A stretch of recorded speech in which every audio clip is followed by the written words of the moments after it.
3 ज्योतिर्लिंगाचं आपल्याला दर्शन झालेलं या ठिकाणी 10 वाजलेले आहे. तरी पण 2 मिनिटात, कारण तुम्ही म्हणाल बाबाजी मध्ये तो गेला की आहे, प्रत्येकाला प्रश्न पडला असेल ना. भोले बाबा जर त्यांच्या दारात गेले, 1 तास झाला 2 तास झाला, तो मेला म्हणतोय, झालं काय नक्की? भोले बाबा येते. भोले बाबाला आतून आवाज आला पत्नीचा, गांचनचा, की ते गेले. आता ती म्हणलेली ते मेले, कारण ते मेले नव्हते. भोले बाबांनी सांगितलं बरं, पण मग आई त्यांची पूर्ण क्रियाक्रम होईपर्यंत तर मन मला जाता येणार नाही. मग काय भोले बाबा दौडीच दिली, बाबा हो गांचन गेले, चला. ते आले बाहेर मागे. घालल्यानंतर काय स्नान झालं, रोजचं श्वास सुद्धा एवढं कोंडून काय तिथे असेल योगाची प्रॅक्टिस थोडीशी आपल्याला असं फक्त ऐसाच आनंद गेलेही उदास, एवढा उदास. आणि भोले बाबांनी काय फार गेले, सगळं झालं. तिकडं धगधग आगीत पेटला गेला, त्याला उचलणार. एवढ्यात त्या ब्राह्मण वेशामध्ये आलेले भोले बाबा सांगितलं, भूक जाता जाता मला त्याच्या कानात म्हणतो सांगू गोष्ट, अरे काय मागावं, देव लागला द्यायला मी घ्यायला. भगवान शंकर प्रत्यक्ष परमेश्वर प्रसन्न कायम होतात, पण आपल्याला घेता येत नाही. आपण काय मागतो? सांसारिक गोष्टी मागतो.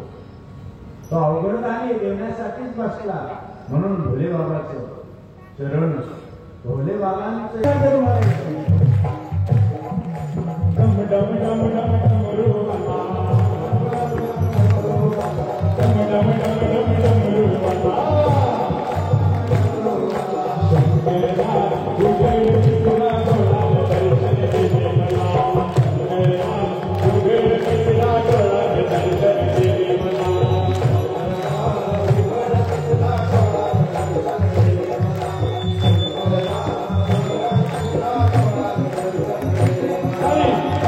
Come on.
रायगड किल्ला महाराजाची शान आहे, रायगड किल्ला महाराजाची शान आहे, रायगड किल्ला महाराजाची शान आहे. विजयी मर्दाद नागडावर हो,